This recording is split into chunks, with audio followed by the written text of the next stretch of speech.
E in vista delle elezioni europee, gli oppositori alla Torino-Lione, un crimine ambientale, lanciano un appello per la convergenza di tutte le lotte contro le grandi opere inutili imposte. Bravo. Je m'appelle Hélène Gallo, je suis mauriennaise, je vis à Turin et je suis devenue notave en Italie parce que j'étais empêchée de retrouver ma mobilité entre la France et l'Italie. Je fais partie d'un collectif italien qui s'appelle de Turin contre le TAV. Il y a 3 chantiers en fait dans la vallée de Suse. Le plus gros et le plus dévastateur est celui de la Maddalena à Chiomonte, qui d'abord était prévu à Venaus, plus bas dans la vallée, mais que les opposants ont réussi à dévier, à déplacer, après concertation avec les promoteurs. Ce chantier donc est un tunnel de reconnaissance. Seulement 7 km ont été creusés toutes ces années.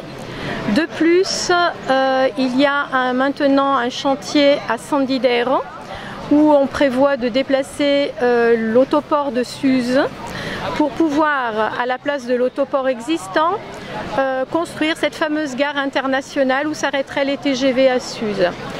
De ce fait, toute la haute vallée de Suse serait privée pratiquement de la ligne internationale qui maintenant s'arrêtait à Bardonnec'h et Oulx.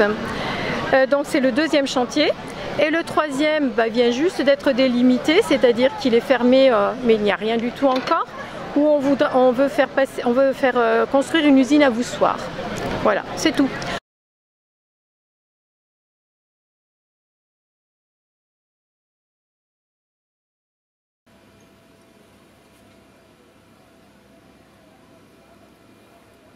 On parlait au début beaucoup de la partie italienne et du mouvement Notave.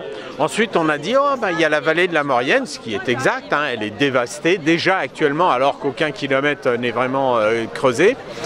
Et on oublie toujours qu'il y a quand même la grande partie de ce projet qui se situe entre Lyon-Saint-Exupéry, l'aéroport de Satolas si l'on veut, et Saint-Jean-de-Maurienne.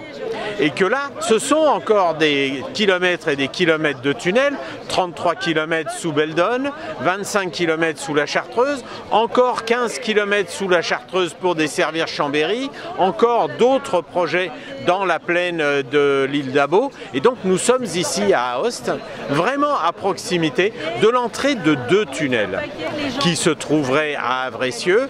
Et donc il est absolument nécessaire de préserver les terres agricoles de Chimilin, d'Avressieux et d'Aoste et de préserver ce patrimoine agricole qui permet de nourrir la planète. En plus, le chantier de la Maddalena, qui est le plus actif, si on veut dire comme ça, il est en ce moment immobilisé pour la sécurité des travailleurs, puisqu'il semble qu'il y ait des températures telles que cela rend impossible le travail. En plus, la sécurité en France, il faudrait peut-être en parler, puisque depuis moins d'un an, il y a eu 3 morts dans les chantiers. Au niveau de l'éducation, je pense que si elle entraîne de l'éco-anxiété, il y a une réponse, c'est d'agir, qui est très efficace contre l'éco-anxiété. Et si on propose aucune solution aux gamins, si on ne leur propose pas des pistes d'action, ils sont d'autant plus anxieux. Et par rapport à la forêt qui dépérit, la forêt, il faut savoir quand même que 70% des orages et de l'eau qui tombe en été, elle est générée par les arbres.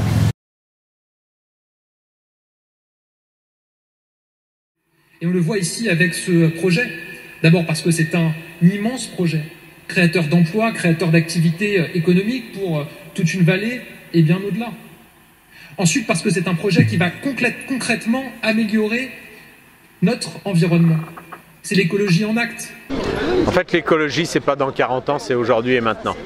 L'écologie, c'est sortir les camions de la route tout de suite et maintenant avec la ligne existante sur laquelle on a investi 1 milliard d'euros Et donc, on peut aujourd'hui sortir les 2/3 des camions de la route. C'est de l'emploi de cheminots tout de suite, c'est des marchandises en moins sur la route tout de suite, c'est 2/3 des camions en moins tout de suite, et c'est l'amélioration de la santé publique tout de suite et de la qualité de l'air tout de suite. Alors, Monsieur Attal, s'il veut parler d'écologie, il faut le faire tout de suite parce que c'est possible et on peut le faire maintenant. On nous dit que c'est un projet de train, mais c'est un mauvais projet ferroviaire. Et ça, c'est absolument fascinant. Quand on fait les analyses de ce dont on a besoin pour le train, en fait, on n'a pas besoin d'un tunnel sur le milieu de la Maurienne. Ça, c'est faux. On a besoin de rénover notre réseau. On a un patrimoine ferroviaire merveilleux, mais qui n'est pas en bon état. On a besoin de le moderniser. Et du coup, il y a besoin d'argent pour le ferroviaire. Et il se trouve que ce Lyon-Turin est en train d'aspirer des milliards d'euros pour faire quelque chose dont on n'a pas besoin, alors qu'on a une desserte de nos vallées qui sont mauvaises, on a une fiabilité. Les TER, par exemple, entre Chambéry et Lyon, c'est la catastrophe. Quand on veut faire Chambéry-Annecy, c'est la catastrophe. Quand on veut faire Chambéry-Albertville, c'est la catastrophe. Gabriel Attal, en fait, c'est le Premier ministre qui a décidé de liquider Fret SNCF d'ici la fin de l'année. Donc comment le Premier ministre qui a décidé de détruire, de liquider l'outil ferroviaire de la puissance publique pour faire du report modal ose parler d'écologie en même temps?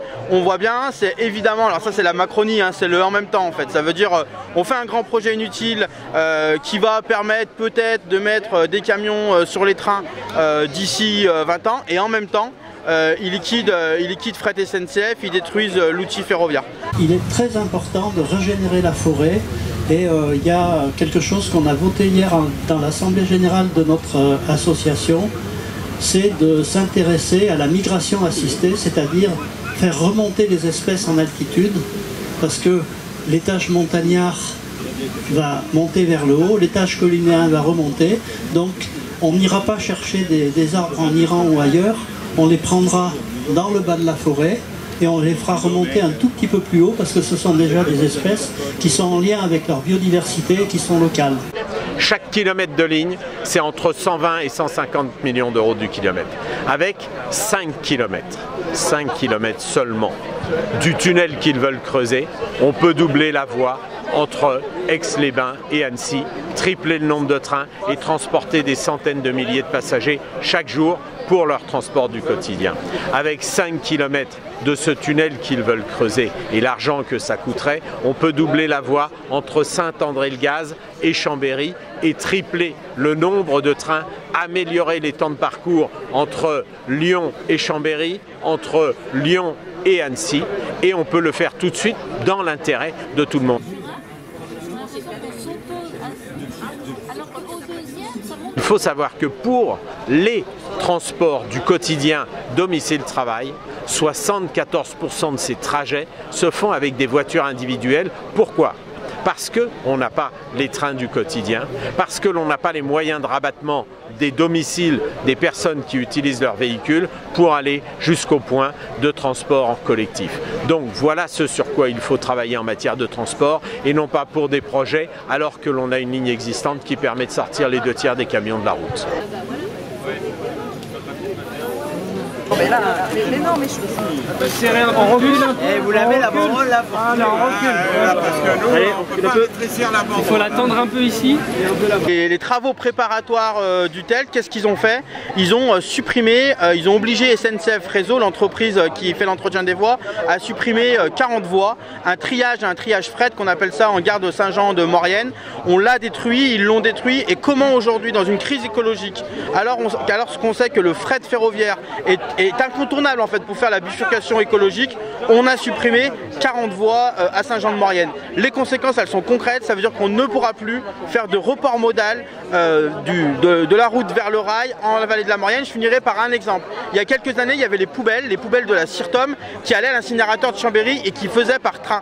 Là maintenant, ils font par camion et on ne pourra plus les mettre par train. Donc c'est du concret et c'est quelque chose qui est irréversible. Ça veut dire que c'est très rare qu'on remette des voies. Quand on enlevait des voies, on les remet plus jamais pour l'histoire. Oui, la vallée de la Maurienne, en fait, c'est une vallée qui fait 120 km de long, qui est très encaissée, qui est coincée entre l'arc, qui est un torrent et qui n'est plus un torrent maintenant parce qu'il est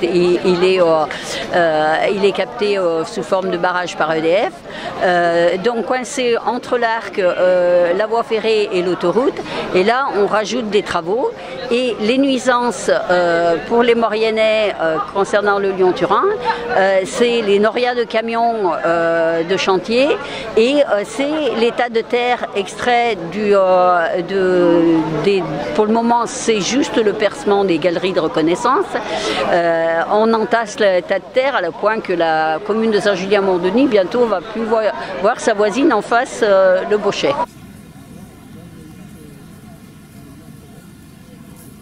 Quand les usines ont fermé, la vallée de la Maurienne s'est tournée vers le tourisme et maintenant on est en train de nous expliquer qu'il n'y aura plus de gare à Saint-Michel-de-Maurienne et il n'y aura plus de gare à Modane. Donc tout le monde s'arrêtera à Saint-Jean-de-Maurienne et il n'y aura plus de desserte train pour les stations de Haute-Maurienne. Donc comment ils vont faire là ?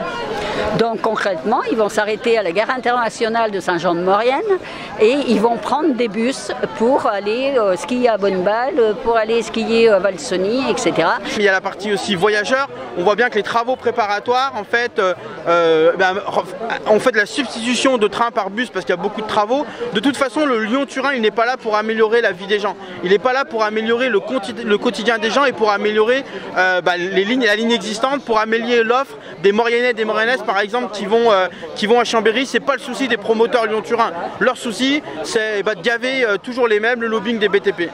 Parce que pour le moment, péniblement, on a creusé les galeries de reconnaissance. Il faut savoir que les tunneliers ne sont toujours pas là et le vrai creusement du tunnel, il n'a pas attaqué. Et que quand il aura attaqué, les travaux vont être... On nous annonce d'ailleurs, il doit y avoir à peu près 1000 ouvriers actuellement sur le chantier. On nous en annonce plus de 3000. Donc ces gens-là, ils vont travailler et par conséquent, ils vont extraire des matériaux. Les matériaux, il faudra bien les poser quelque part. Est-ce que c'est pas une folie d'arrêter tout ça ? Monsieur, pas un seul tunnelier ne creuse un seul mètre, ni en France, ni en Italie. Pas un seul tunnelier n'est à l'œuvre. Par contre, nous savons, grâce à un article du Moniteur, qu'au puits de ventilation d'Avrieux, il y a des problèmes techniques extrêmement importants qui font qu'ils ont déjà arrêté une partie du chantier jusqu'à 2027 pour pouvoir régler le problème d'une cavité qu'ils n'avaient pas détectée. Donc aujourd'hui, ce dossier est à l'arrêt. Mais il y a des tunnels qui ont bien été construits. Il y a eu effectivement 10 km de galeries qui ont été construites, d'ailleurs à titre de galeries de reconnaissance, pour bénéficier de 50% de subventions de l'Union européenne. Mais aujourd'hui, rien d'autre. Ce qu'il faut savoir pour l'ensemble de la population, c'est qu'il y a 2 fois 57 km et demi de galeries à creuser, c'est-à-dire 115 km, et qu'effectivement on peut arrêter. On peut arrêter pour une raison très simple, c'est que si on a dépensé 1,5 milliard sur ce projet sans aucune justification, puisque la seule justification c'était l'augmentation des poids lourds, ce qui s'avère absolument faux, puisqu'il y a autant de poids lourds qu'en 1993, par contre 4 fois moins de trains qu'en 1993. Donc, ce qui est certain aujourd'hui, c'est qu'on peut faire du report modal tout de suite. Ce projet, c'est l'EPR du ferroviaire, il est dévastateur pour l'argent public, il est dévastateur pour l'environnement et en plus de ça, il n'est même pas bien maîtrisé techniquement. Ce qui est incroyable, c'est que c'est un grand projet et pour lequel il nous manque tout un tas de choses. Alors il nous manque des choses du côté de l'État français. Par exemple, l'Observatoire de la saturation de la ligne existante n'a jamais rendu ces données. Ça, c'est une première chose. C'est un projet qui n'a jamais été rechiffré. Donc on ne sait pas exactement combien de milliards. Alors si il y a eu une instance européenne qui a essayé de rechiffrer il y a quelques années, mais c'était avant la crise Covid, ça devrait être aux alentours de 30 milliards, mais ça, il faudrait le réévaluer. Ça, c'est des choses qui nous manquent. Et alors, Alors du côté européen, alors là, c'est l'omerta complète. On n'arrive pas, on a une députée, Gwendoline Delbos-Corfield, qui a fait un gros travail, qui a sollicité toutes les instances européennes qui peuvent travailler sur ce projet. On n'arrive pas à avoir des documents pour savoir exactement comment ce sera financé. Et même, nous avons obtenu un rendez-vous avec ce qu'on appelle la DG Move. Ce sont les services de la Commission qui travaillent sur ces questions-là. Et eux, en fait, ils nous disent non, mais de toute manière, c'est protégé par un traité international entre la France et l'Italie. Du coup, nous, ce qu'on veut, c'est qu'il y ait des grandes traversées en Europe. Ça regarde la France, ça regarde l'Italie, circuler, il n'y a rien à voir. Alors, on comprend votre argument, hein, on l'entend souvent, mais pourquoi les pouvoirs publics ne le font pas?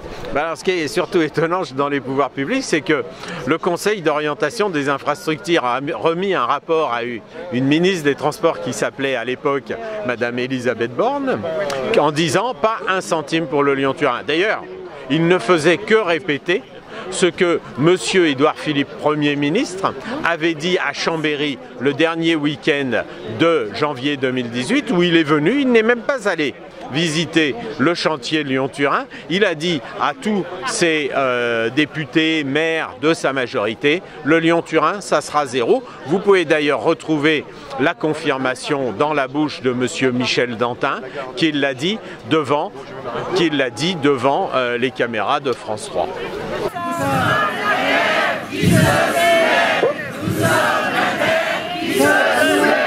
En fait, il y en a pas loin de 200 des comités locaux et tous ont rejoint leur lutte locale en gros.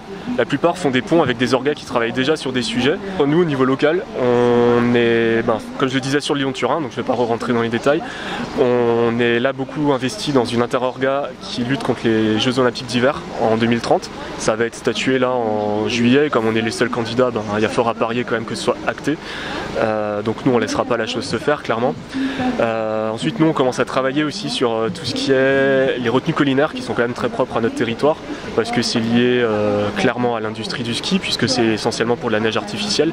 Et pour nous, c'est une problématique qui en fait relie tous les gros projets qu'on voit se monter chez nous quasiment, quoi. Enfin, je veux dire, que ce soit le transport, que ce soit la gentrification, la bétonisation à outrance. Bref, au final, c'est au cœur de beaucoup de problématiques, donc ça nous semble hyper important de se pencher là-dessus.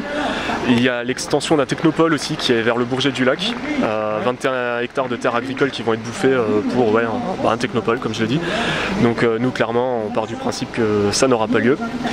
Et notre rôle, si c'est aussi un peu la question, quand on s'est créé, le but c'est pas de supplanter les orgas qui existent déjà, de faire la même chose en parallèle sans se mettre en lien, c'est en gros d'apporter une complémentarité. Voilà, faut pas avoir peur du Lyon-Turin, tout au contraire, on a compris qu'on avait peur, on a compris qu'il y a des choses qui se faisaient mal. On essaie